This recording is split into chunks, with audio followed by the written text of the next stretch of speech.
Puji syukur kehadirat Allah dengan mengucapkan Alhamdulillah Rabbil Alamin, bersalawat kepada Nabi dengan mengucapkan Allahumma salli ala Muhammad wa ala ali Muhammad fil alamin innaka hamidum majid. Bapak Ibu sekalian yang berbahagia, mudah-mudahan di subuh hari ini Allah berkahi, Allah buat kita orang-orang yang istiqamah mencintainya, istiqamah dalam ibadah, insyaallah yang hadir husnul khatimah. Amin ya rabbal alamin. Kemudian Bapak Ibu sekalian yang berbahagia, bermunajat kepada Allah untuk kedua orang tua. Mudah-mudahan orang tua kita yang telah mendahului Allah tempatkan di tempat terbaik di sisinya. Allah terima amal ibadahnya. Allah kumpulkan kelak bersama orang-orang yang saleh. Dan untuk orang tua kita yang masih hidup, sehat, kuat, husnul khatimah, keluarga, sakinah, mawaddah warahmah, anak-anak yang saleh dan salihah yang selalu mendoakan. Amin ya rabbal alamin. Baik Bapak Ibu sekalian yang berbahagia, di dalam satu hadis baginda Nabi Muhammad SAW, di dalam kitab Risalah Ahlus Sunnah wal Jamaah, saya mungkin berpikiran bahwa di sini bermadhabkan, ini husnuzon, bermadhabkan Syafi'i. Ada satu buku dalam kajian Risalah Ahlus Sunnah wal Jamaah, kitabnya Risalah Ahlus Sunnah wal Jamaah, yang dikarang, ditulis oleh Syekh Hasim Al-Asy'ari. Di dalam kitab ini ada satu pembahasan unik, bagus, fi dzikri amarati iqtirabis sa'ah. Dalam kitab ini ada pembahasan tentang kedekatan datangnya hari kiamat. Jadi hari kiamat itu ada dua tanda, besar dan kecil. Tapi kita tak bahas kiamatnya ini. Tapi kita bahas poin-poin yang ada di dalam tanda-tanda tersebut. Dan sekian banyak tanda dalam kitab Sunan Ibnu Majah, Abi Daud, dan beberapa kitab-kitab yang lain banyak membahas tentang persoalan fitnah. Ada satu kitab judul khusus, Mauqiful Ulama fil Fitan. Ada persoalan pandangan para ulama dalam persoalan fitnah. Salah satu di antara fitnah itu adalah salah satu di antara sekian banyak fitnah yang disampaikan oleh Nabi dalam beberapa hadisnya itu. Ada satu hadis yang sangat populer. Hadis yang juga cukup sering kita dengar, bahkan akhir-akhir ini sering disampaikan oleh para asatid, para duat, para ulama. Inna ayyamad dajjal sinina khadda'ah. Kata Nabi, nanti akan datang satu masa itu isinya khadda'ah. Khadda'ah itu tipu daya. Nah, masa tipu daya ini kata Nabi itu masa-masa di mana persis seperti Dajjal datang. Dajjalnya belum datang sekarang, tapi Nabi memperkirakan adanya masa-masa khadda'ah. Masa-masa khadda'ah. Persoalan Dajjal ini dalam hadis Nabi ada dua. Ada dua bentuk. Satu bentuk Dajjal yang bukan Dajjal asli, tapi manusia yang berperilaku seperti Dajjal. Sudah datang belum? Cepat-cepat bilang sudah, Pak. Cepat-cepat. Ada manusia yang berperilaku seperti Dajjal. Ada hadisnya itu, Ustaz? Ada. Nabi bilang dajjaluna kadzabun. Saya tialad nasi dajjaluna kadzabun. Kata Nabi akan datang satu masa kepada umatku karakter orang-orang manusia dajjalun. Ini jamak. Dajjal dijamaknya sama Nabi. Dajjaluna. Dajjalun berarti artinya dajjal. Tapi apakah Dajjal itu banyak? Kalau dari bahasa ini ditambah dengan kalimat sifat Dajjaluna kadzabun. Kalau dalam riwayat Dajjal yang aslinya itu tak banyak, satu saja. Tapi Nabi kata Dajjaluna kadzabun. Kenapa Nabi sebut Dajjaluna kadzabun di situ? Ternyata ada orang yang bersifat seperti Dajjal. Kata para ulama begitu. Apa contohnya manusia yang bersifat seperti Dajjal tadi? Manipulatif. Manusia dengan penuh tipu daya. Maka disebut dengan khadda'ah. Manusia penuh dengan tipu daya. Maksud manusia dengan tipu daya dia apa? Pendusta. Lahir generasi pendusta. Dalam riwayat yang lain ada Nabi mengatakan, ada kata Nabi dalam hadis yang lain, akan datang satu masa kata Nabi, salatuna kadzaban. Akan muncul satu masa nanti satu generasi isinya para pendusta semua. Kata Nabi sekitar 30 para pendusta. Itu bahasa kiasan. 30 para pendusta itu bahasa kiasan. Maksud 30 para pendusta itu saking banyaknya para pendusta. Kita bicara tentang sejarah. Di dalam Al-Quran itu ada satu surat. Namanya surat Al-Munafiqun. Itu diabadikan dalam Al-Quran. Di dalam juz 28. Surat Al-Mujadalah. Ada yang mengatakan Mujadilah. Kemudian dalam surat yang lain ada pembahasan khusus tentang karakteristik manusia munafik. Jadi persoalan nifak dan munafik ini itu Allah sebut dalam beberapa surat. At-Taubah, Al-Munafiqun, Al-Baqarah, Ali Imran, Al-Maidah. Banyak apa sedikit? Nah, ada satu ayat, satu surat khusus namanya Munafiqun. Ini kalau dikaji terlalu panjang bagus. Agak panjang mengkaji surat Al-Munafiqun ini bagus. Biar tahu dia karakter. Dr. Aid Al-Qarni mengatakan karakteristik orang munafik itu tidak 30. Karena dalam hadis Nabi cuma 3. Ayatul munafik salasa. Dalam hadis yang lain 4. Dalam hadis yang lain 4. Sifat orang munafik itu 3 dalam hadis Nabi. Kalau bicara dusta. Kalau berjanji mengingkari. Kalau dikasih amanah mengkhianati amanah. Tapi dalam hadis yang lain ada 4. Kalau disuruh berperang mereka berkabur, lari. Itu dalam hadis yang 4. Tapi kata Dr. Aid Al-Qarni dalam kitabnya itu, Salasun alamatun lil munafiqin. 30 tanda orang munafik. Bapak Ibu, saya mengajak kita hanya untuk melihat karakter ini. Jangan kita terjebak dalam kenifakan. Jangan sampai kita terjebak dalam nifak munafik. Kalau kita terjebak dalam munafik, tergantung tingkat nifaknya. Kalau nifak kita ini sampai pada puncaknya tinggi, neraka kita jahanam. Innal munafiqina fid darkil asfal minan nar. Orang munafik itu di kerak-keraknya neraka. Pertanyaannya neraka mana? Ada nggak Allah sebutkan dalam Al-Quran nerakanya khusus untuk orang munafik itu? Ada. Jami'al munafiqin wal kafirin fi jahannama jami'an. Di neraka jahanam semuanya. Jadi penghuni neraka jahanam itu setidaknya ada 3. Kafir, musyrik, munafik. Kafir, musyrik, munafik. Mana yang berpotensi terjadi pada umat muslim? Kafirkah, musyrikkah, atau munafikkah? Mana yang paling berpotensi besar? Yang membuat kita terjebak dalam penyakit di antara 3 ini? Munafik, munafik iya, musyrik iya. Ada yang lebih berbahaya Ustaz? Ada. Nifak, musyrik. Di antara 2 ini bisa jadi kita terjebak dalam nifak, bisa jadi kita terjebak dalam kesyirikan atau musyrik. Tapi kalau kafir bisa saja. Bisa saja. Kafir itu bisa saja. Bahkan ada orang kafir secara diam-diam. Tak sengaja bisa kafir. Kalau bahasa para ulama namanya kafir samar-samar. Bukan abu-abu lah, kafir abu-abu. Bisa Pak, Bapak Ibu kita terjebak dalam kekufuran. Bisa banget, sangat. Makanya Pak berakidah itu, bertauhid itu, memang harus hati-hati betul. Ibarat orang bertauhid itu, berakidah itu, jalan di atas api. Pelan-pelan. Pelan-pelan betul. Di atas ada paku, berdiri tegak paku itu Pak. Bapak Ibu berjalan di atas paku tadi. Kalau kenceng-kenceng ketusuk Pak. Tapi kalau jalannya pelan-pelan, ada keselamatan di situ. Sama seperti telur di atas ujung tanduk itu. Tinggal tunggu angin kenceng, jatuh. Begitulah ibaratnya orang berakidah, bertauhid. Kalau tak hati-hati, apalagi sekarang. Zaman-zaman, mohon maaf, zaman-zaman sekarang ini hati-hati betul. Tapi Nabi punya solusi, ada solusi. Nabi menyampaikan solusi terhadap kita. Kembali kepada poin tadi. Kata Nabi salasuna kadzaban, 30 para pendusta.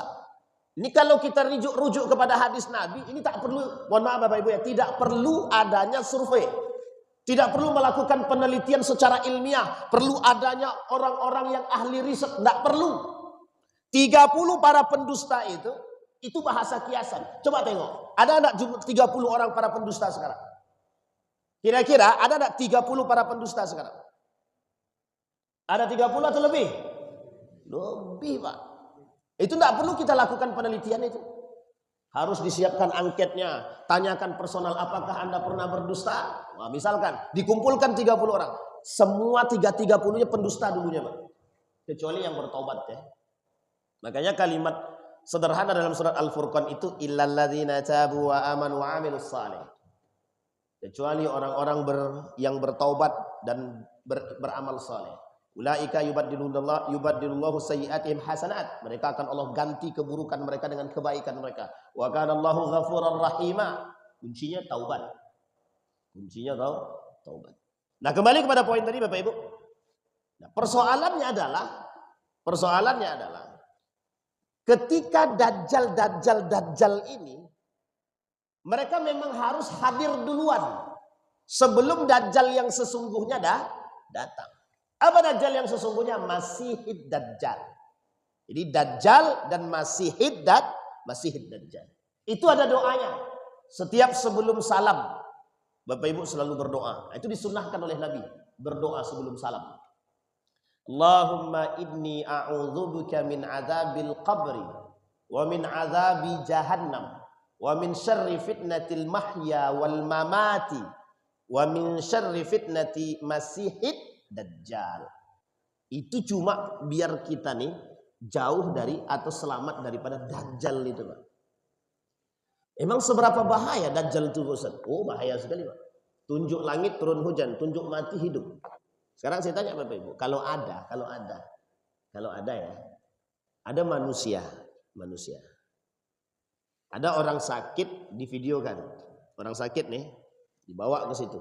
Dipegangnya orang sakit langsung sembuh. Kira-kira sebagai manusia yang normal, kira-kira Bapak Ibu bagaimana cara memandangnya? Wah, bagus kah? Wah, tipu daya kah atau apa? Kira-kira Bapak Ibu pernah dengar kasus kiai apa itu namanya? Yang bisa menggelembungkan duit. Tahu ya? Ada siapa namanya? Kanjeng Dimas ya, yang bisa keluar dari bajunya duit. Pernah dengar kasus cerita ini? Sekarang saya tanya Bapak Ibu, berapa banyak yang percaya dengan dia? Bahkan ada orang yang bergelar profesor percaya. Padahal tipu daya. Itu belum dajjal. Itu masih manusia yang menipu. Sekarang bayangkan ketika dajjal itu betul-betul datang, kira-kira terpedaya enggak orang itu? Lebih, Pak. Kata Nabi 7 pengikut dajjal itu, 7 pengikut dajjal tadi. Selain Yahudi, kafir, salah satunya apa? Munafik. Orang-orang munafik yang mudah percaya. Maka kata Nabi, persoalan itu dikembalikan kepada dusta, para pendusta, para manipulatif, orang-orang yang merekayasa dunia. Saya kira Bapak Ibu sudah melihat rekayasa dunia ini, sudah Bapak Ibu lihat. Disitulah Ibnu Athaillah mengatakan bahwa dunia ini tidak abadi, semuanya fana. Cuma kan kita terlalu cinta terhadap dunia tadi, Pak. Terlalu senang. Kemarin saya bicara begini kepada kepada jamaah itu. Ada satu hadis Nabi bilang begini. Hadisnya hadis qudsi. Kata Allah, "Ya bani Adam, la tatlub ghairi wa ana laka. Fa in talabtani wajadtani, wa in futtani futtakal khair. Futtuka wa fatakal khair kullu." Kata Nabi. Kalimat selanjutnya yang paling unik. Kata Nabi kalimat selanjutnya itu, "Ya bani Adam, khalaqtuka lil ibadati fala tal'ab wa qassamtuhu laka rizqaka fala tat'ab. Fa in radita bima qassamtu laka arahtu qalbaka wa badanaka. Fa in lam tarda bima qassamtuhu laka la usallitan fa wa izzati la usallitan 'alaika ad-dunya." Jadi kita sekarang nih, Pak, manusia-manusia itu karakternya begitu, tipenya. Tipe-tipe orang yang hari ini dikhawatirkan oleh Nabi itu adalah kecintaan terhadap dunia itu mengalahkan kecintaan mereka terhadap Allah. Disitulah mengapa bukan selebrasi, nilai-nilai Ibrahimi dan Ismaili Nilai-nilai perjalanan spiritual Ibrahim dan Ismail setiap tahun itu sangat relevan dengan keadaan. Apalagi pada manusia pada puncaknya. Ibrahim cinta kepada anaknya pada puncaknya. Cinta sekali pada puncaknya. Allah kata, cintamu kepada anakmu apakah mengalahkan cintamu kepadaku?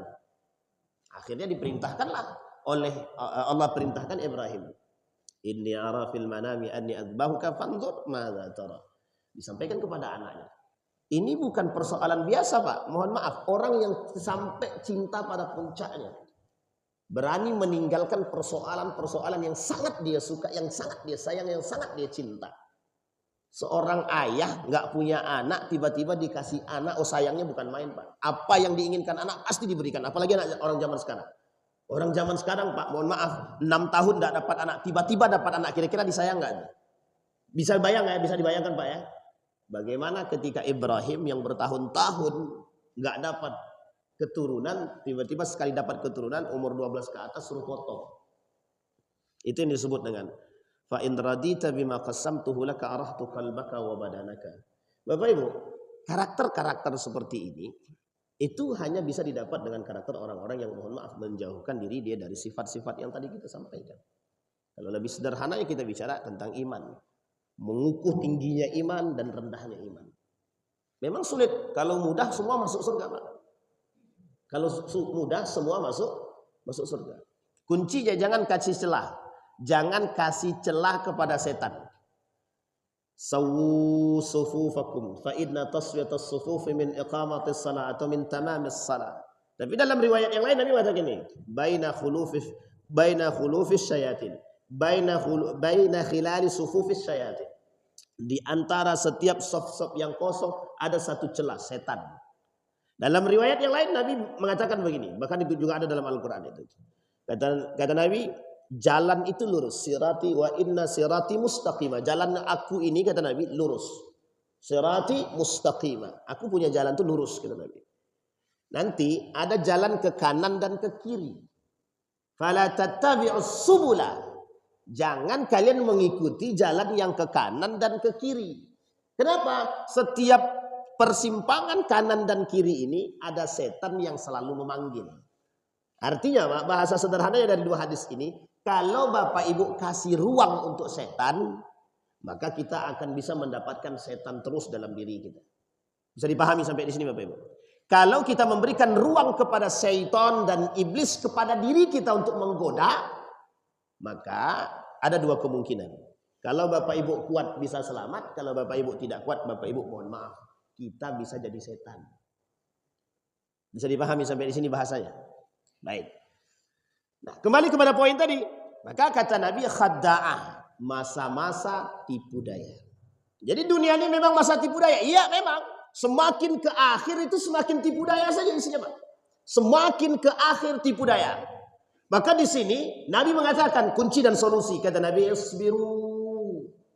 Sabarlah, sabarlah. Ini bukan diperuntukkan buat orang munafik, bukan. Bukan diperuntukkan buat orang kafir, bukan. Bukan diperuntukkan buat orang muslim. Diperuntukkan buat orang mukmin.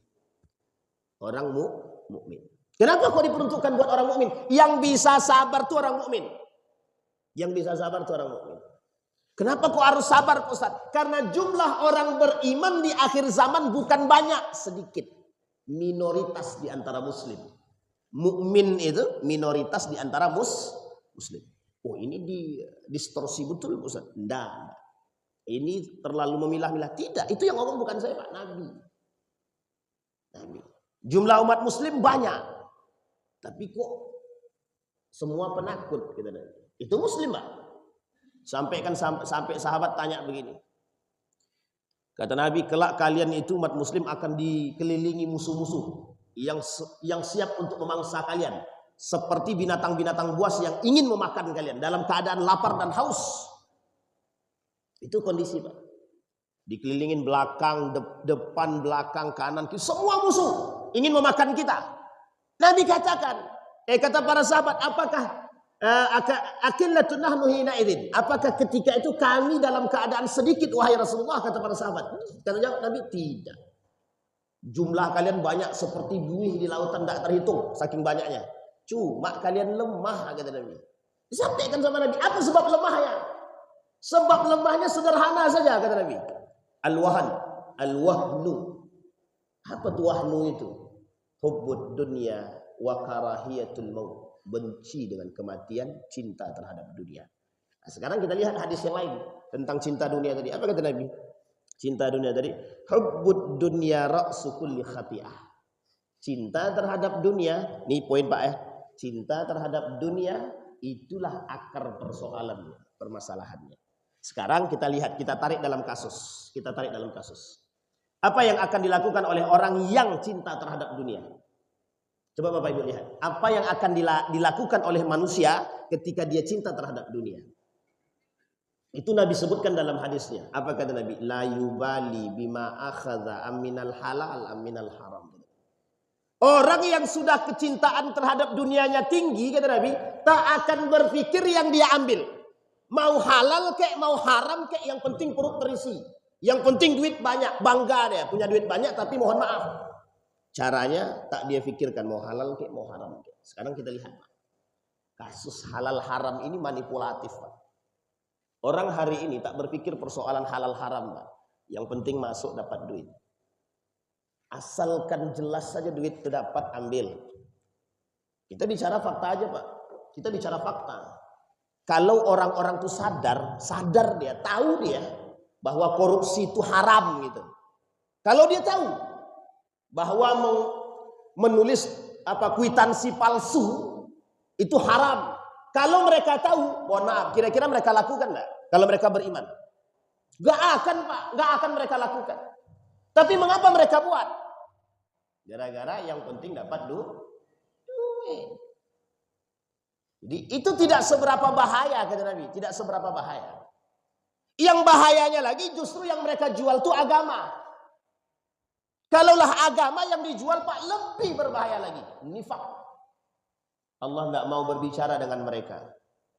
Yashtaruna bi ayati thamanan qalila, mereka perjualbelikan agamaku, kata Allah. Aku tak mau berbicara dengan mereka, tak mau melihat mereka, aku tak mau mensucikan mereka, bagi mereka azab yang sangat pedih. Aku laknat mereka, aku masukkan mereka ke dalam neraka. 6 ancamannya. Coba bayangkan. Salah satu di antara karakter manusia munafik itu yang paling berbahaya di akhir zaman itu adalah yang memperjualbelikan agama. Yang memperjualbelikan agama. Bagaimana memperjualbelikan agama itu? Pokoknya cari duit dengan nama agama. Terserah bagaimana caranya. Apapunlah orang yang cari duit atas nama agama dan memutarbalikkan fakta dalam urusan agama. Ambil contoh. Dalam satu hadis Nabi, kata Nabi, "Man kadzdzaba 'alayya muta'ammidan falyatabawwa maq'adahu minan nar." Orang yang memanipulasi dunia dan bersumpah atas nama Nabi, menipu atas nama Nabi dan Allah, nerakanya sudah disiapkan. Maka dia sedang menyiapkan tempat duduk dia di neraka. Falyatabawwa maq'adahu minan nar. Apa kira-kira nerakanya Ustaz? Jahanam. Kenapa Ustaz bisa sampai katakan itu jahanam? Munafik. Orang yang memperjualbelikan agama itu munafik. Munafik. Kita ambil contoh dalam sejarah.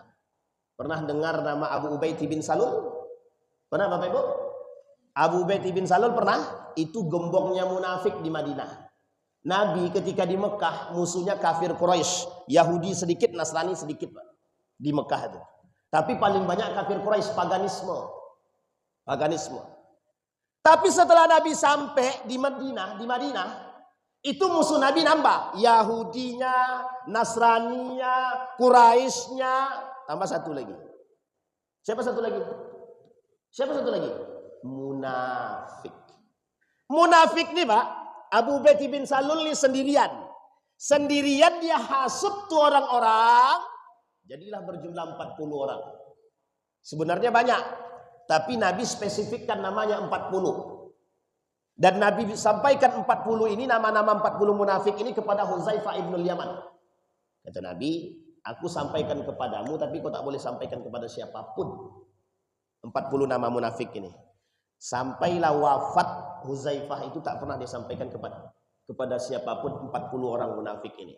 Cuma di antara 40 nih, ada satu nama yang sangat masyhur itu, Pak. Sampai hari ini. Namanya Abu Ubaid bin Salul. Itulah gembong munafik itu. Yang selalu bikin onar di Madinah. Menghina Aisyah. Memfitnah Aisyah itu dia itu. Ketika Aisyah masuk dari gerbang, ketika ketinggalan. Dan masuk bersama seorang laki-laki. Yang di bawah, Aisyah di atas. Dari ujung itu mereka katakan, Aisyah berselingkuh. Aisyah selingkuh. Dibuatnya dikelilingi, Pak.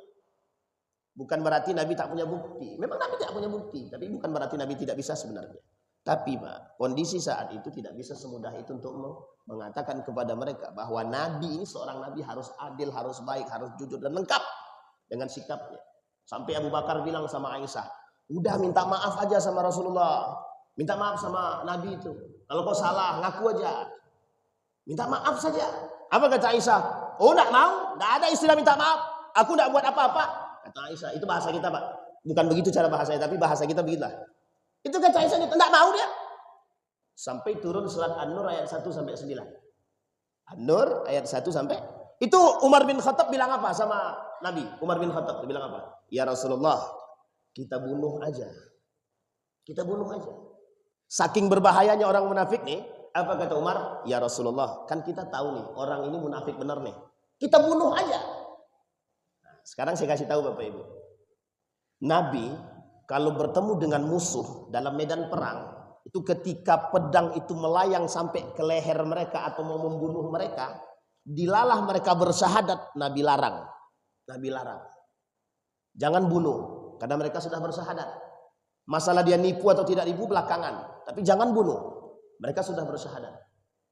Tapi dengan orang munafik, orang khawarij itu, Nabi keluarkan hadisnya. Kalau kalian ketemu dengan mereka, tahu mereka kenifakan dan khawarij, mereka bunuh. Begitu bahasa Nabi, Pak. Jadi tidak main-main, Pak. Dengan orang munafik itu berbahaya, Pak. Sangat berbahaya sekali. Mereka berada di antara kita dan mereka yang membisikkan. Ngeri, Pak. Munafik ini ngeri. Betul-betul ngeri. Sekarang kan di Indonesia nih kelihatan, Pak. Kemarin ada beberapa video yang disebarkan oleh orang-orang. Mohon maaf. Ini terpaksa saya singgung, Pak. Terpaksa saya singgung. Biar kita semua ini tak tercuci otaknya, Pak. Mayoritas kita nih. Kita ini muslim, Pak. Dan berharap menjadi orang yang beriman gitu loh. Kalau muslim saja tanpa iman tak ada guna, Pak. Tak ada guna. Muslim tanpa iman tidak usah, tidak ada guna, Pak. Tapi kalau kita tidak menjadi seorang muslim tapi tidak beriman kan sia-sia, Pak. Sayang. Sekarang ini lahir generasi, mohon maaf, ada satu orang, ya bukan satu orang, sebenarnya banyak orangnya, Pak. Kelompoknya banyak. Dia kerjanya cuma menjelek-jelekan Islam aja. Memang kerjanya begitu memang. Ya karena memang dibayar kan untuk apa? Dibayarnya untuk itu gitu. Dulu Bapak Ibu pernah dengar kan liberalisme kan? Tahu kan? Siapa gembong liberalisme Indonesia ini dulu? Ada yang tahu Pak? Siapa kepala gembong liberalisme di Indonesia nih? Siapa? Nurkhalis Majid. Di bawah Nurkhalis Majid siapa lagi? Ulil Absar Abdallah. Itu sampai keliling-keliling dunia Pak. Cuma untuk, mohon maaf, mencari ilmu liberal itu. Itu tujuannya cuma satu aja, memutarbalikkan agama itu.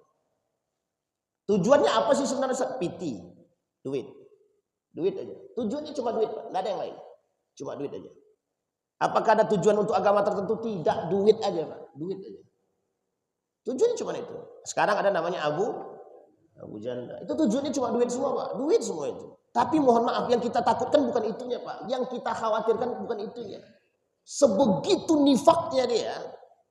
Kalau orang seperti ini, kalau Bapak Ibu bilang tidak munafik, kita salah, Pak. Ini yang jelas-jelas munafik, Pak. Jadi Abu Ubaid bin Salul itu hampir mirip dengan beliau ini. Mirip. 1-2 lah. Kenapa saya bilang 1-2? Karena sudah masyhur kemunafikannya gitu. Abu Ubaid bin Salul itu satu entera Madinah ini tahu, Pak, kalau dia ini munafik. Cuma Umar bin Khattab mau membunuh, Nabi larang. Tahu alasan Nabi larang kenapa? Apa kata Nabi? Nanti aku khawatir orang akan mengatakan bahwa aku ini membunuh sahabat sendiri. Kurang baik apa Nabi kita? Apa kata Nabi? Aku khawatir orang-orang ini akan mengatakan bahwa aku membunuh sahabat sendiri. Dan aku yakin yang berbicara itu kata Nabi bukan orang-orang yang dekat denganku. Tapi orang-orang yang dekat dengan Abu Ubaid bin Salul. Coba bayangkan. Saking gerahnya Nabi dengan orang munafik nih, Pak. Dikumpulkan di Masjid Nabawi. Semua manusia ketika itu, orang-orang Madinah itu dibacakan sama Nabi 40 nama tadi. Disuruh berdiri. Disuruh berdiri. Sama Nabi berdiri 40 orang. Saking gerahnya Nabi. Coba bayangkan. Itu pada masa Nabi. Jumlahnya yang nampak 40. Sekarang berapa banyak? Berapa banyak manusia munafik sekarang? Bukan banyak lagi Ustaz, banyak banget. Nah, yang berbahaya di antara karakteristik nifak ini kata Nabi yang memperjualbelikan agama. Kalau dia tidak bersinggungan dengan agama, ya memang sekedar nifak saja. Tapi kalau dia sudah bersinggungan dengan agama, kata Nabi, itulah yang paling berbahaya. Kata Nabi. Bisa dipahami Bapak Ibu ya? Ustaz, kok kajian subuh ini menakutkan? Tidak menakutkan Pak. Biar kita ini jauh dari nifak. Nah, sekarang kita sampaikan persoalan nifak ini. Nifak ini di dalam pembahasan para ulama terbagi dua. Ada nifak secara sifat, ada nifak secara keyakinan. Nifak secara sifat itu, itulah yang selama ini kita pahami. Ayatul munafik thalatha, idza haddatsa kadzaba, wa idza wa'ada akhlafa, wa idza tumina khana. Begitu karakter kita, Pak. Dan ini saya jamin, tak ada satupun manusia di antara kita yang hadir hari ini yang tidak pernah berdusta. Betul ya? Ada enggak Bapak Ibu yang tidak pernah berdusta dari kecil sampai sekarang? Boleh angkat tangan. Hampir tidak ada. Hampir tidak ada. Saking yakinnya saya Pak, bahwa kita ini pernah berbohong. Tapi, kata Nabi, seburuk-buruknya, sebaik-baiknya manusia yang bersalah, dia bertaubat. Jadi pahami ya, sebaik-baiknya manusia yang bersalah itu jika dia bertaubat. Wa khairu khatta'ina tawwabun. Sebaik-baiknya ketika mereka bersalah, mereka bertaubat. Itu sifat Pak. Tapi ada yang kedua yang lebih berbahaya kata para ulama di antara itu. Apa kata para ulama? Yang lebih berbahaya tadi i'tiqadi, nifaqul i'tiqad. Apa itu? Nifak besar. Munafik sifat nifak yang besar. Apa itu? Lisannya mengatakan muslim, hatinya kafir. Izharul Islam wa ibtalul kufri. Mereka tampakkan keislaman mereka, mereka sembunyikan kekufuran mereka. Salah satu karakter ini bisa Bapak Ibu lihat dalam kelompok liberalisme, sekulerisme, pluralisme, orang-orang yang memperjualbelikan agama demi kepentingan dunia. Islamfobia. Ada enggak orang muslim yang menjunjung tinggi Islamfobia ini? Ada. Ada enggak umat muslim yang membela musuh? Ada. Nah, orang muslim yang membela musuh berarti dia nifak. Nifaknya besar. Orang muslim yang ikut-ikutan terhadap penjualbelian agama, mereka bagian daripada nifak, nifaknya besar. Sampai di sini bisa dipahami Bapak Ibu? Berat apa ringan kira-kira? Nah, sekarang persoalannya Bapak Ibu, persoalan nifak ini tidak sesederhana itu. Ada kata Nabi dalam riwayat yang lain, Nabi sampaikan dalam terusan hadis yang tadi kita bacakan, ada kelompok yang ruwaibidah namanya. Kata Nabi akan lahir satu generasi namanya ruwaibidah. Ruwaibidah itu apa? Yatakallam fi amril am, at-tafih yatakallam fi amril am. Orang bodoh tapi berbicara dalam segala urusan. Ada orang yang tidak berilmu tapi berbicara dalam segala urusan. Nah, itulah kondisi kita sekarang. Jadi sekarang ini siapapun bisa berbicara tentang agama, siapapun bisa bicara tentang agama, siapapun. Sampai-sampai mereka lebih didengar daripada ahli fatwa itu sendiri. Coba bayangkan. Tujuannya apa? Manipulatif. Memanipulasi. Makanya banyak sekali sekarang ini kejadian-kejadian yang aneh-aneh yang dulu tak ada pada masa Nabi. Nah, itulah yang disampaikan oleh Nabi dalam hadisnya.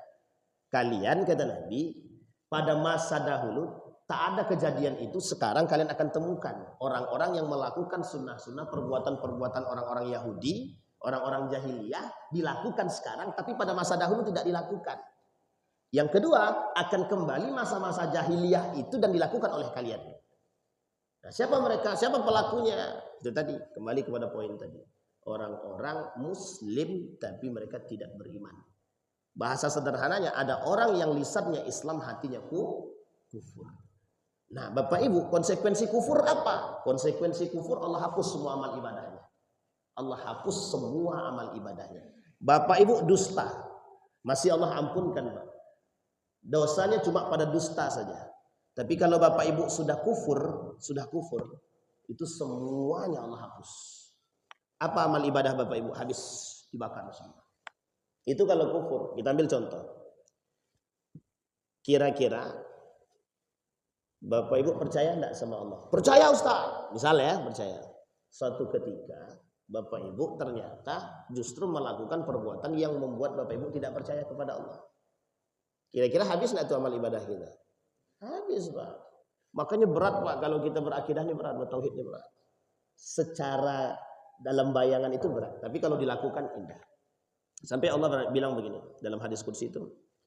Kata Allah, la tatlub ghairi wa ana laka. Jangan kalian minta selain dari aku. Aku ini untuk kalian, kata Allah. Dan apapun yang kalian minta, kalian pasti akan dapatkan. Minta sama aku tadi. Wa in talabtani wajadtani. Kalau kalian minta kepadaku, akan kuberikan, kata Allah. Apapun yang kalian minta. Sekarang ada penyakit, Pak, di akhir zaman ini, penyakit, mohon maaf, penyakit jarang disampaikan. Apa itu penyakitnya? Tidak percaya kepada Allah, lebih percaya kepada manusia. Nama penyakit ini apa? Ateisme. Yahudi punya agama. Bukan Yahudi dia, bukan Nasrani dia, bukan Buddha dia, bukan Konfucu dia, bukan Hindu dia, bukan. Muslim dia, tapi musyrik dia. Kenapa kok bisa terjebak dalam indikasi musyrik itu? Karena tak percaya kepada Allah. Pokoknya kami nggak mau tahu. Ini adalah urusan buatan manusia, tipu daya ayat. Nggak ada yang percaya sama Allah. Inilah penyakit manusia sekarang. Jauh dari keyakinan kepada, kata Ustadz Budi Ashari dalam ceramahnya, orang yang seperti ini terindikasi penyakit ateis. Ateis itu apa, Ustadz? Musyrik. Ateis kan tidak percaya Tuhan. Tidak percaya Tuhan. Berarti orang yang tidak percaya kepada Allah sama dengan ateis, sekalipun dia mengaku muslim. Pertanyaannya konsekuensinya apa? Konsekuensinya ibadah. Salat dia, tapi tak percaya kepada Allah. Apa konsekuensi ibadahnya? Tidak Allah terima salatnya. Selesai, Pak. Jadi yang mengkhawatirkan kita hari ini adalah karakter seperti itu. Terjebaknya kita dalam persoalan-persoalan kekufuran. Bisa dipahami, Bapak Ibu? Baik. Itu persoalannya, Pak. Nah, maka diabadikanlah oleh Allah di dalam satu surat. Namanya Al-Munafiqun. Idza ja'akal munafiquna qalu nashhadu innaka la rasulullah. Kata orang munafik, kami bersaksi bahwa Muhammad adalah utusan Allah. Tapi Allah juga bersaksi. Apa kata Allah? Bersaksinya Allah. Bahwa aku bersaksi, kata Allah, orang munafik itu benar-benar pendusta. Benar-benar pendusta. Ini yang kita lawan sekarang, Pak. Yang kita lawan itu yang sekarang yang kayak gini-gini, Pak. Orang-orang yang mohon maaf kerjaannya membela orang-orang, sudah jelas-jelas itu musuh kita masih bela. Maka sebenarnya, Pak, ada satu bahasa kami yang cukup agak keras. Orang yang masih membeli produk Israel, mohon maaf ya Bapak Ibu, mohon maaf. Orang yang masih membeli produk Israel munafik dia, Pak. Munafik. Terserah Bapak Ibu mau terima atau tidak terima, itu tak urusan saya, Pak. Tapi saya ingin mengatakan kepada Bapak Ibu semua, orang yang masih membeli produk Israel munafik. Berat enggak kira-kira bahasa itu? Berat tidak? Berat, Pak. Karena mohon maaf, hanya orang yang tidak beriman yang masih mohon maaf mau membantu Israel. Sekalipun dia muslim. Muslim dia. Kalaupun muslim dia tahu dia sesama muslim. Dia bantu Israel. Ya kacau tuh, Pak. Ini kalau bahasa Nabi, saya pakai bahasa Nabi, Pak, ya. Bahasa hadis Nabi. Frontal, lebih frontal dari bahasa saya, Pak. Apa kata Nabi? Jika ada seorang manusia, ada orang berdiri bersama orang-orang zalim, liyu'inahu, untuk membantu kezaliman mereka, memberikan ruang kepada kezaliman, menjaga perbuatan kezaliman, menjadi benteng bagi orang-orang yang zalim. Kemudian disampaikan Nabi, wa huwa ya'lam annahu zalim, dan dia tahu bahwa dia itu zalim, dan dibela, dijaga. Apa kata Nabi? Faqad kharaja minal Islam. Orang itu sudah keluar dari Islam. Itu lebih parah tuh, Pak, lebih ekstrim bahasanya. Ada seorang sahabat saya, guru saya. Beliau berkumpul dengan para aparat ketika itu. Dia sampaikan hadis itu di depan aparat itu disampaikan. Apa kata dia? Hadis ini, jangan kita membantu perbuatan orang-orang zalim. Mau kafir dia, muslim dia, kalau zalim dia jangan dibantu. Kalau dibantu faqad kharaja minal Islam. Orang tersebut sudah keluar daripada Islam. Coba bayangkan, saking ekstrim. Ulama mencoba mentafsirkan daripada hadis tersebut. Yang paling sederhana, yang paling rendah mengatakan terjebak, terindikasi dalam dosa besar yang membantu kezaliman. Sekarang kita bukan bantu, Pak. Pede aja kita, tidak ada punya rasa bersalah kita dengan keadaan-keadaan itu. Maka Bapak Ibu, mengapa di akhir zaman ini nahi mungkarnya berkurang? Amar ma'ruf banyak, sholat rajin, tahajud rajin, sedekah jalan, tapi nahi mungkarnya berkurang. Kenapa? Itu yang diinginkan oleh akhir zaman itu. Bahwa kata Nabi satu masa nanti akan datang nahi mungkarnya berkurang. Orang lebih banyak amar ma'ruf sendiri-sendiri. Yang penting sholatku terjaga, ibadahku terjaga. Itu ada hadisnya, Pak. Orang yang man la yaqifanna ahadukum, kata Nabi, jangan kalian mentang-mentang banyak ibadah sendiri, kata Nabi, tapi kalian diam terhadap kezaliman, kata Nabi, kecuali kalian dilaknat oleh Allah. Coba bayangkan, Pak. Ada kezaliman tersebar di mana-mana, kita cuma diam saja. Itu masuk dalam indikasinya kemunafikan, atau kata Nabi dalam hadis tersebut, Allah akan melaknat mereka bersama orang itu tadi, sekalipun ibadahnya bagus. Jadi bagus aja ibadah kita, kalau kita tidak punya perhatian terhadap kezaliman, bisa terjebak dalam persoalan tadi. Begitulah keadaannya. Wah, ini bahaya nih. Terus apa yang harus kami lakukan? Yang harus kita lakukan hari ini, satu, berjamaah dalam memberantas kezaliman. Pak, kezaliman, kemungkaran, kemaksiatan, perzinahan, urusan riba dan lain sebagainya hari ini itu semakin tampak. Jualan miras sekarang terang-terangan, Pak. Terang-terangan yang jualan. Ada beberapa swalayan di Jalan Bukit Barisan itu jualan miras bir bintang itu terang-terangan aja deh. Sudah saya videokan, saya kirim, Pak, ke Majelis Ulama Indonesia. Wallahu alam setelahnya. Saya videoin, saya kirimin. Biasa-biasa saja. Zina, Bapak Ibu boleh tengok. Kalau persoalan zina ini, mohon maaf, Pak, mohon maaf. Bapak Ibu boleh lihat. Lihatlah. Bukan persoalan zina berhubungan badan saja ya. Coba lihat anak-anak zaman sekarang. Pergaulannya bagaimana? Itu dalam pandangan Bapak Ibu. Yang ketiga, narkoba. Lihat. Narkoba. Mohon maaf. Ada enggak yang memberikan ruang kepada para pelaku narkoba itu? Jujur-jujur aja. Enggak usah takut, Pak. Begitu memang keadaan kita kan. Justru pelaku-pelaku narkoba itu siapa? Ada orang yang bersembunyi di balik para pelaku-pelaku narkoba itu. Siapa mereka yang berdiri di belakang? Apa tujuannya? Keuntungan semua kan? Kalau bukan karena keuntungan, ngapain? Tidak ada capek-capek mereka untuk itu. Makanya mohon maaf, mencari yang halal di akhir zaman itu susah, Pak. Sangat susah. Makanya berdiri tegak luruslah bersama imanmu sehingga bisa melihat mana yang halal, mana yang haram, Pak. Makanya tadi dari awal kita katakan, orang sekarang tak berpikir lagi, Pak, mau dapat makan itu dari yang halal atau yang haram. Ada Imam Al-Ghazali punya buku judulnya Halal dan Haram. Dalam kitab itu dibahas syubhat itu bagaimana, tingkatan orang bersubhat itu 4 paling tidak. Bayangkan, sampai sebegitu tingkatan orang warak itu 4 setidaknya kata Imam Al-Ghazali. Yang terakhir itu cuma paling rendah, Pak, yang paling rendah kata Imam Al-Ghazali, yang menghindarkan diri dia dari yang haram, bukan yang syubhat, yang haram. Itu tingkatan terendah, Pak, tingkatan terendah kata Imam Al-Ghazali. Bisa dipahami, Bapak Ibu? Jadi sulit, Pak. Zina, narkoba, maksiat, kriminalisasi. Bahkan hari ini tidak malu mereka berantem di tengah umum itu, tidak malu deh. Tak lagi ada malu. Begitulah manusia akhir zaman. Nah, kalau dilihat dengan kondisi hari ini, Bapak Ibu, kalau Nabi mengatakan kita ini berada di akhir zaman, benar, memang kita sekarang sedang berada di akhir zaman. Kenapa saya berani katakan kita berada di akhir zaman? Karena Nabi Muhammad lahir itu tanda kiamat. Lahirnya Nabi tanda hari kiamat kecil. Wafatnya Nabi tanda hari kiamat kecil. Dan semenjak saat itu semua Nabi sampaikan. Semua yang disampaikan Nabi tidak ada satupun yang tidak terbukti hari ini. Semuanya terbukti. Semuanya terbukti. Apa yang tidak? Istri lebih kuat daripada perempuan, daripada suami, terbukti, Pak. Itu jelas. Fitnah wanita lebih berbahaya kata Nabi, terbukti.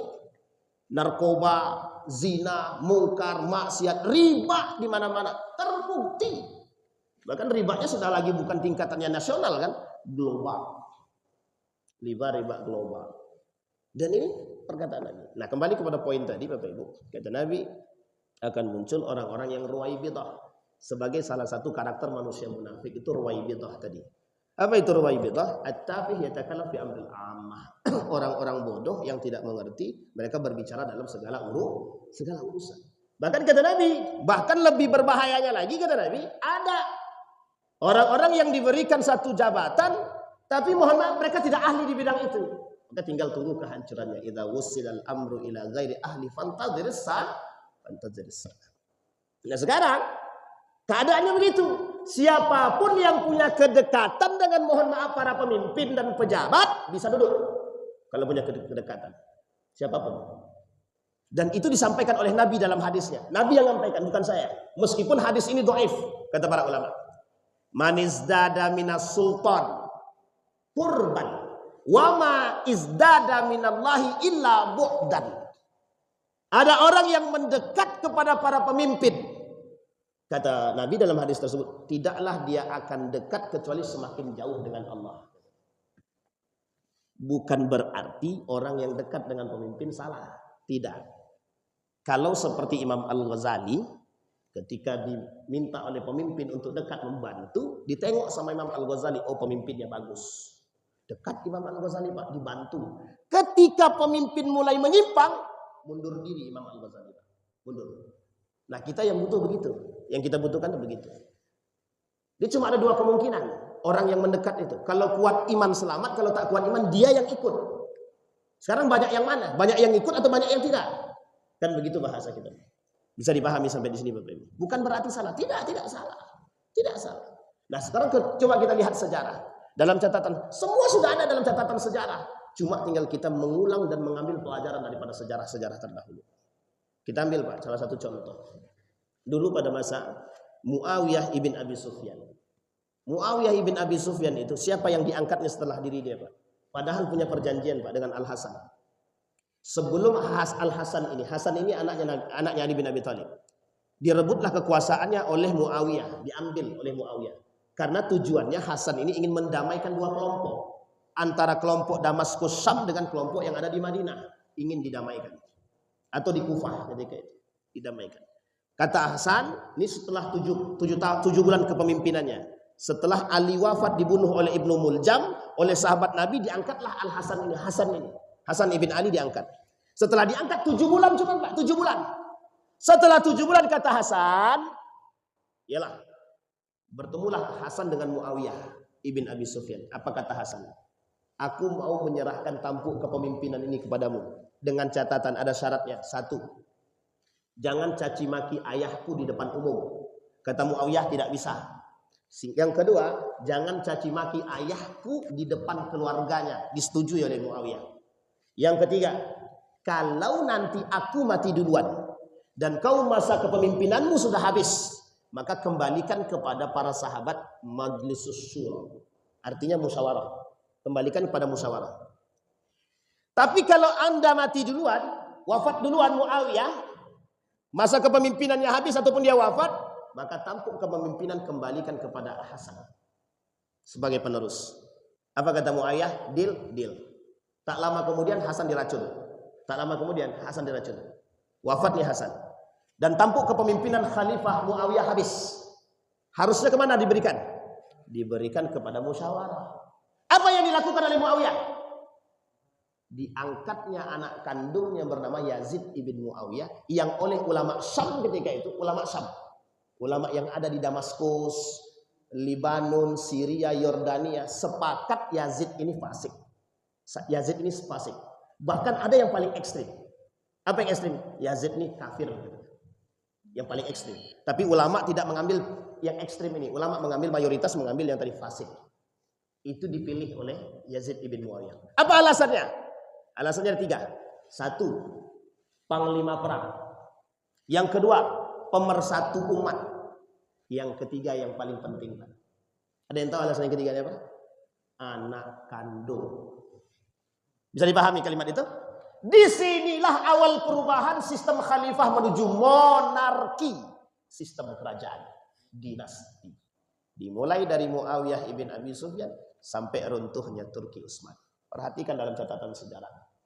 Ini kalau dikaji sejarah ini Pak. Mulai dari Muawiyah ibn Abi Sufyan dinasti Umayyah sampai runtuhnya Turki Utsmani. Kenapa? Yang menyebabkan umat muslim itu mohon maaf. Hari ini seperti ini.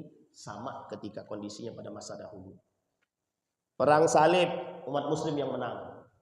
Tapi sebelum perang salib 80 tahun dalam tekanan. Persia berkuasa. Yang mengalahkan Persia siapa? Umat muslim. Dalam berapa kali perangan? 3 kali peperangan. Zatus Salasil, Qadisi, Nahawan. Muslim semua. Pertanyaannya, sebegitu heroiknya muslim itu, mengapa mohon maaf dengan jumlah yang banyak ini, dengan jumlah yang banyak, justru kita umat muslim ini berbicara benar aja takut. Justru kita umat muslim yang banyak hari ini berbicara benar saja takut. Apa alasannya? Itu yang disebut dengan lemahnya iman. Nah, khawatirnya adalah orang yang lemah iman seperti ini terjebak dalam satu penyakit yang paling berbahaya di antara yang lain, namanya nifaq, munafik. Mengapa dalam ayat tersebut innallaha jami'al munafiqina wal kafirina fi jahannam? Yang pertama disebut munafik atau kafir? Dalam ayat ini yang pertama disebut munafik atau kafir? Munafik. Kenapa munafik? Bermukadu. Kata Nabi dalam hadisnya, dzal wajhain. Awas kata Nabi. Nanti ada orang di sekitar kalian memiliki muka dua. Namanya dzal wajhain. Itulah yang terjadi dengan kelompok munafik yang ada di Madinah. Apa kata kelompok munafik di Madinah itu kepada orang Yahudi? Kalian lawan Muhammad itu, bunuh. Kalau mereka mengusir kalian, kami ikut bersama kalian. Kalau mereka berperang dengan kalian, kami akan ikut berperang dengan kalian. Sekarang kita lihat karakternya. Betul nggak seperti yang dia katakan? Setelah orang Yahudi diusir, Yahudi Khaybar diusir, Yahudi Bani Qainuqa diusir. Semua orang Yahudi diusir. Ada enggak orang munafik itu bersama orang Yahudi tadi? Tidak ada. Mereka tidak keluar. Ketika mereka orang Yahudi diperang, janjinya kalau diperang kami bantu, kata orang munafik tadi. Ada enggak orang Yahudi ini diperang ketika itu dibantu oleh orang munafik? Tidak ada. Itulah karakter orang munafik. Dalam perperangan itu terjadi selama Nabi di Madinah sampai Nabi wafat, itu orang-orang munafik ini, Pak, itu gerilya menghasut orang-orang untuk membenci Muhammad. Sampai lahir satu masjid. Terbangun satu masjid. Nama masjid itu Masjid Dirar. Tahu Masjid Dirar? Masjid yang ada di depan Masjid Kuba, hanya berjarak 500 meter dari Masjid Kuba itu ada masjid namanya Dirar. Dibangun oleh kelompok Abu Ubaid bin Salul bersama para gembong-gembong munafik. Tujuannya cuma satu aja, membunuh Nabi Muhammad. Dalam perjalanan pulang dari perang Tabuk itu sekitar 6 jam dari Madinah. Pulang dari perang Tabuk itu, di perjalanan ada perintah dari Allah untuk menghancurkan masjid tersebut. Dia lupa, orang munafik ini lupa kalau Nabi ini ada Allah. Allah sudah memperingatkan. Kata Nabi kepada para sahabat, nanti sampai di Madinah hancurkan itu. Ini sebelum terjadi perang Khaybar. Sebelum terjadi perang Khaybar. Apa kata Nabi kepada para sahabat? Sampai Madinah hancurkan masjid. Nama masjidnya diabadikan dalam Al-Quran. Masjid Dirar. Masjid apa namanya, Pak? Itulah parahnya orang munafik. Sampai membangun masjid cuma untuk menghancurkan umat saudara sendiri. Bayangkan, apa harapannya? Masuk Nabi ke dalam masjid, diresmikan oleh Nabi, bunuh Nabi. Begitu saja. Ternyata Allah berkehendak lain. Nabi sampai ke Madinah, langsung diserang. Habis. Kocar-kacir, Pak. Di perang Uhud, dia juga tukang hasut. Yang tukang hasut pemanah turun itu ya orang munafik itu juga. Dalam perang Badar orang munafik itu juga. Dalam perang Uhud dia juga. Dalam perang Khandaq dia juga. Ketika Salman Al-Farisi memberikan ide untuk membangun Khandaq, apa kata orang munafik tadi? Enggak ada kerjaan, mencangkul batu gitu. Bahasanya begitu, Pak, menghasut. Bodoh banget mencangkul batu gitu. Enggak ada kerjaan, batu sekeras itu. Enggak akan menghalangi orang musuh-musuh untuk untuk memusuhi kita, memerangi kita. Kata Nabi kepada Salman Al-Farisi dan para sahabat yang lain, tenang. Enggak usah khawatir. Kita punya Allah. Naik Nabi ke atas, sholat Nabi. Itu yang di tempat 7, yang ada 7 tempat itu, di Khandaq itu. Nabi sholat di situ. Cuma Nabi berdoa kepada Allah. Tak lama kemudian, malam harinya datang kabut. Setelah Khandaq itu jadi, parit itu jadi, datang kabut. Musuh yang tadi menunggu berhari-hari dengan kondisi seperti itu, tidak mungkin perang. Mundur kita. Mundurlah mereka. Itu kuncinya, Pak. Jadi segala sesuatu itu kalau kita berhadapan, orang munafik memang begitu, Pak. Memang lawan kita begitu memang. Faktanya begitu. Itulah yang hari ini terjadi dengan Abu Jandal. Dia ingin membuat kita ini, semua umat muslim ini, mohon maaf, kita tidak usah berbahasa-basi lagi dengan beliau. Orang yang dia inginkan cuma satu saja. Dia ingin membuat pola pikir kita ini jauh dari nilai-nilai agama. Dan itulah salah satu indikasi keberhasilan orang-orang orientalis barat untuk merusak umat muslim hari ini. Sehingga apa yang terjadi? Islamophobia itu dirasakan oleh semua umat manusia. Nah, kalau kebencian itu sudah muncul terhadap umat muslim, apa yang terjadi? Maka Islam ini akan hilang. Itulah yang dikatakan oleh Nabi dalam hadisnya, la yabqal Islam illa ismu wa la yabqal Quran illa rasmu.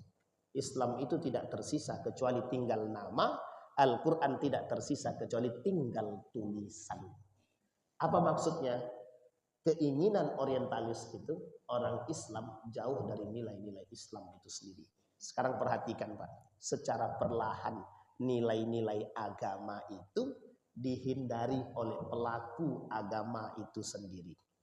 Saya masih ingat betul Pak, masih ingat betul. Dulu ada orang baca Quran saja, protesnya bukan main. Rupanya yang protes itu, yang sakit telinganya bukan pula orang kafir Pak, orang muslim. Saya kasih satu cerita sebagai penutup buat kita semua. Dulu ketika Yerusalem itu, Masjidil Aqsa itu ditaklukkan, dipimpin oleh orang Kristen, Nasrani. Satu ketika raja yang menaklukkan Nasrani ini datang ke Masjidil Aqsa, ingin beristirahat 1 hari di situ. Ketika sampai di situ, oleh ketua masjid Masjidil Aqsa ini, imam besarnya, disampaikan kepada muazzinnya, nanti kalau sudah datang raja nih, dia mau nginap di sini. Kita ndak usah azan, dan ndak usah azannya, ndak usah pakai mic, cukup di dalam saja, dan ndak usah ada ngaji-ngaji, takut mengganggu. Ini niatnya toleransi nih, niatnya toleransi. Sampailah raja tadi, beristirahatlah. Diam raja nih, tak mendengarkan apapun. Dikira imam masjidnya tadi, raja nih senang. Raja nih senang. Apa yang terjadi Pak? Raja nih panggil imam masjidnya. Kok nggak ada azan? Kok nggak ada yang ngaji?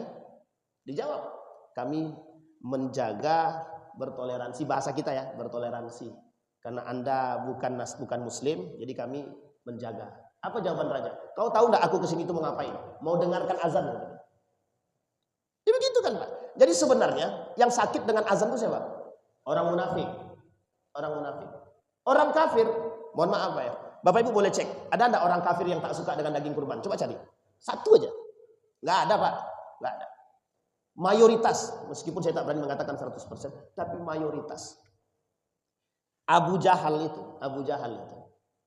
Kalau dia bilang tidak suka dengan Islam, itu munafik dia. Memang dia munafik, Pak. Orang kafir kan. Tapi Bapak Ibu percaya enggak dia mengatakan apa dalam Ibnu Katsir itu? Wallahi, yang dikatakan Muhammad itu betul. Apa kata Abu Sufyan? Lah kalau tahu betul kenapa kau tak masuk dalam agamanya Muhammad? Gengsi aku kata. Ini bahasa kita ya. Gengsi aku kata Abu Jahal. Dari kabilah Muhammad ada nabi, dari kabilah aku tidak ada nabi kata dia. Dan gengsi aku kata. Ah, begitulah Abu Jahal itu, Pak. Begitulah orang kafir itu. Orang kafir aja mengakui sebenarnya, Pak. Boleh dicek. Tanyalah sama mereka. Dulu Pak, waktu saya tinggal di Yogyakarta, beberapa kali saya sering diskusi dengan teman-teman, mohon maaf, yang sekolah di sekolah teologi di Jakal itu orang Nasrani Kristen. Beberapa kali saya berdiskusi. Pernah nggak kalian minta kami untuk mengucapkan selamat Natal? Apa kata dia? Kami tak pernah minta. Kami aja nggak pernah minta. Itu orang sekolah teologi loh. Apa kata dia? Kami nggak minta kalian mengucapkan selamat Natal kepada kami. Coba bayangkan Pak. Dia tak minta, kita pula yang heboh. Dan itu penyakit tahunan itu Pak. Begitulah lahirnya generasi-generasi nifak yang mencoba mengaburkan agama. Dalam dunia perang pemikiran ada nomor 1 metode yang mereka lakukan, taskik namanya. Apa itu taskik? Membuat kita ragu dengan agama kita sendiri. Sehingga hilangnya Islam dan Quran tadi disebabkan oleh umat muslim itu sendiri, bukan orang lain. Pengaruhnya dari luar. Tukang hasutnya dari luar. Tapi setelah masuk, umat muslim yang melakukan. Makanya banyak umat muslim hari ini tidak pede dengan Islamnya. Banyak yang tidak pede. Kalau Bapak Ibu saya kira insya Allah yang dalam masjid ini pede-pede aja nampak. Insya Allah istiqamah dalam keimanan. Mudah-mudahan Bapak Ibu apa yang kita sampaikan ini. Ada pertanyaan Bapak Ibu? Tidak ada, biasanya tidak ada. Olahraga yang berat-berat begini agak susah sedikit. Ada pertanyaan Bapak Ibu? Tidak ada ya, kita berdoa kepada Allah. Mudah-mudahan apa yang kita sampaikan subuh hari ini bisa menambah keimanan kita, bisa semakin membuat kita istiqamah, semakin bisa membuat kita menjaga diri, menjaga keluarga. Insya Allah kita termasuk orang-orang yang husnul khatimah. A'udzubillahi minasyaitonirrajim. Bismillahirrahmanirrahim. Hamdas syakirin hamdan naimin hamdan yuwafi ni'amahu wa yukafi'u mazidah.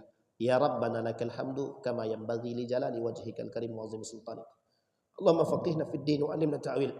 Allahumma ighfir lana dhunubana wa dhunuba walidina warhamhuma kama rabbayana shighara. Allahumma anfa'na bima 'allamtana warzuqna uluman tanfa'una fid din wad dunya wal akhirah. Allahumma ighfir lahum warhamhum wa'afihim wa'fu anhum wa akrim nuzulahum wa wassi' madkhalahum waj'alil jannata mathwahum ya arhamar rahimin. Allahumma ansur man nasara ad-din wa khudhul man khadhal muslimin. Allahumma ansur ikhwana al-mujahidin fi Palestin wa fi Gaza wa fi kulli makan. Allahumma dammiril yahud. Allahumma ahlikil kafarata wal mubtadi'at wal musyrikin a'da'aka a'da'ad-din. Allahumma inna nas'aluka khaira hadzal makan wa khaira ma fihi wa khaira ahli wa na'udzubika min syarri hadzal makan wa syarri ma fihi wa syarri ahli. Rabbana zalamna anfusana wa illam taghfir lana wa tarhamna lanakunanna minal khasirin. Allahumma jannibna min munkaratil akhlaq. Rabbana atina fid dunya hasanah wa fil akhirati hasanah wa qina adzabannar. Walhamdulillahi rabbil alamin. Assalamualaikum warahmatullahi wabarakatuh.